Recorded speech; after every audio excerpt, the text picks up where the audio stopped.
Zach Miller, you are with us. Thank you so much for joining us this morning. Can you hear us? Oh, there he is. Okay. I was not ready for that shot. I feel terrible, guys. I'm so sorry that I'm not there. I know this was supposed to be in studio, but listen, I found out that live music never goes off on time, and that kind of ruined my morning. So apologies in advance. I'm happy that you're not here because there's a lot of fans in the building. I think security-wise, it's better you're not here because then that way we don't have to get security to get the girls off of you. You know, I think it's better that you're kind of at a remote location. I agree. Maybe your wife sabotaged it. She's like, you don't need to be there with all these women. He's somewhere setting up merch here, so. Yeah, awesome. Hey, well, listen, man, you know, a lot of people know you in Chicago in particular from being one of our star Chicago Bears, tight end, number 86. I know as a kid growing up, football was always your dream. Explain how that was for you living your dream for multiple seasons, especially here in Chicago. Yeah, I mean, this is one of those things that I had always wanted to do as a young kid. I remember as young as probably 5, 6 years old as you can go back and remember playing in the yard with my dad and just wanting to be a professional football player. And it probably changed seasonally. I think I wanted to be in the NBA, and then I wanted to be in the MLB. But the NFL was always a dream of mine, and just to be able to do that and live it out is a blessing in itself. But to do it in a city like Chicago, where the franchise and the people are as supported as they are while you're here in this sports city, I think was the biggest thing for me to be able to experience that and live that dream out to the fullest. How did you make that transition from football to country music? That was a forced transition. Yeah. That was just one of those things that it actually wasn't. It was a very natural thing for me. When I got hurt, I leaned on music. I started writing songs. It was therapeutic for me, and I never imagined it being anything. I never imagined me playing songs for people. That was something solely to get me through a dark time in my life, and it created a new passion for me to be able to write those stories and create those things and just go to those places and musically that really just kind of fell into my lap after I got done playing. So no one was surprised? Like, your friends and family weren't like, what, you sing? They were used to this. No, I think they probably all are still like, I don't know if they think I can sing yet. It was never a thing. I'd played a couple instruments growing up. Like, I played the saxophone when I was in high school for a little bit, but it wasn't cool to be in the band, so I was just going back to do sports. This was never on the radar. I don't think anybody in my family or anybody that knew me ever would imagine this. I would 100% would have set out a funnel back into coaching or some part of football just because that was such a big part of my life. But I had always loved music, just with sports and that kind of coincide. When I started creating it, it created a new fire in me that I never knew it existed. So I really enjoy kind of where I'm at in life right now. Now, Zach, we're going to get to tonight. You're opening up for Sam Hunt. But I got a story we got to talk about first about why it's so special you're opening up for Sam Hunt tonight, okay? So back when I met you, you're playing for the Bears. You called in my radio show every Monday morning talking about the recap and everything, right? We shared a mutual love for Sam Hunt, okay? We love the artist Sam Hunt. He's, I think, both of our favorites. Now, there's a story, I would love for you to share it, where I had an extra ticket for a Sam Hunt concert.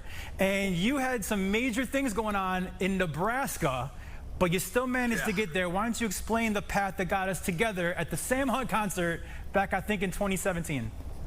So when you actually called me, I was in the middle of a workout with my trainer in Nebraska.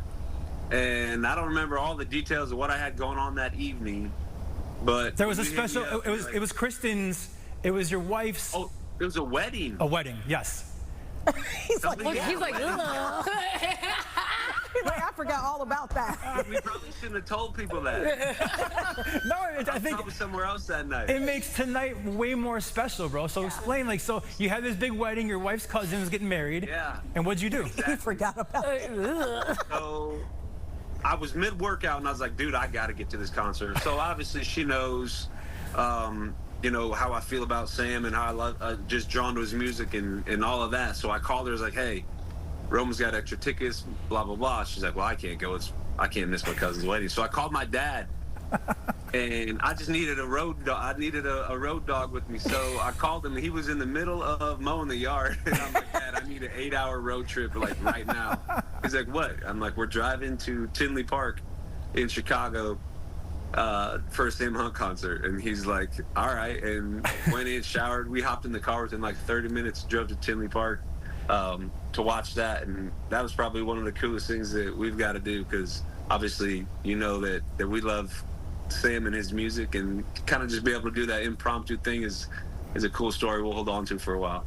And tonight you're opening up for Sam Hunt at the McHenry Music Fest. Talk about a full circle moment, bro. Explain how you feel opening up for, honestly, one of your musical idols. A bit surreal. And, you know, I've playing in the league for a long time, and I've ran across some guys. I've, you know, Peyton and Tom, and like there's guys that I've met and I know and never really had been, I guess, starstruck in a sense. I haven't met Sam yet today. I probably will be a little bit starstruck when I see him, just because I was such a fan of his music and his story of, you know, him being a former athlete and then going to Nashville and being a songwriter and then turning that into being an artist. And so everything that he's done, I was drawn to, you know, the sound of it and his kind of new sound that he was doing, and rhythmically and doing all the things that he did, blending genres. I was so drawn to it. So to be able to be here and open up for him, it's kind of crazy, because I had dreamt of playing in the NFL. I dreamt of doing those things and catching touchdowns on Monday Night Football. I've never imagined or dreamt of opening up for Sam Hunt. And to be here today is kind of crazy for me. So I'll soak it all in, and I'll be ready for the night. But hopefully we get to meet him here sometime later today.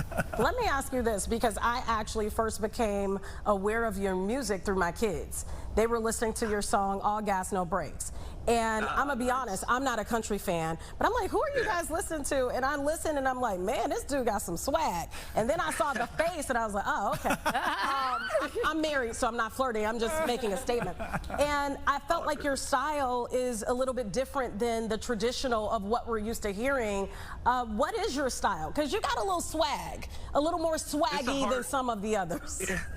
It's a hard thing for me to pinpoint, because when I started writing, obviously I was drawn to the kind of country pop thing. My last couple songs that I've put out, my last EP that I put out in June, I don't know that if it really falls into a country category at all. It's more of like a singer-songwriter thing. And it took me a while to figure out who I was as an artist. When I started writing, when I put out All Gas, No Brakes and Some Things Ain't You and those early songs, that's just what I knew at the time. You know, I was listening to Sam Hunt, I was listening to some of that type of music, and then I started writing, and I found out who I was as an artist. What I wanted to write about was, or what I was writing about was more true to who I was, traveling and love songs and the depth of kind of life in general. And so it's changed a little bit. I got a ton of music, a ton of new music coming out here, I'd say within the next year. So it's definitely took a little bit of a pivot. I don't know where to pinpoint that, but I'd say it's leaning into that singer-songwriter vibe right now. Can you explain the different energies of preparing, like, so a Sunday before kickoff, how you feel like the energy-wise, compared to right before you go on stage and perform your music? Can you kind of compare the two? Is one more nerve-wracking? Is one, you know, explain the energies. A little bit of both. They're all, the energies are the same. The nervousness, the anxiousness, they're the same. Like I feel almost like I'm going into game day every time I'm going to step on stage. Cool. And the only difference is I don't have a physical threat of someone trying to like take me out. Right. I'm sure the groupies show up though. Yeah, right. A different kind of physical threat. The groupie, I said I'm sure the groupies show up though. No. Nothing to do with that yet. And so like the anxiousness and stuff like that still exists like I was playing. And I think that's just wanting to perform well and, you know, still kind of trying to figure out who I am and what I'm doing on stage. Like, what do I got to do with my hands? Like Kevin Hart. And